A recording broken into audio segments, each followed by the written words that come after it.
Manipur Top Channel की video अमता थगसगे ngasi फोंग सिफोंग अक्टोबर की तांग 30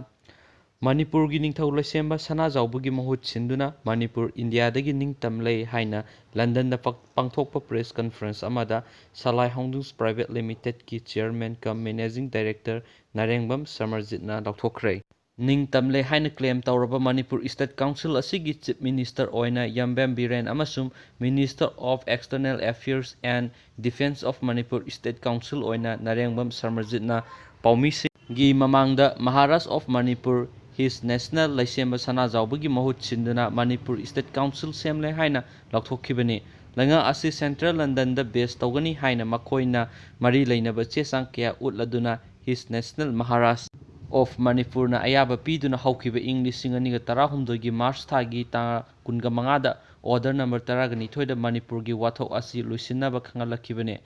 Biren amadi Samarjitna waram punama asi chatliba sahi asigi September thada United Kingdom da loisinbada Indian Security Force sing na makhoi bu fagani amadi hatkani haina khangan kibasu leki makhoi ani na hairi international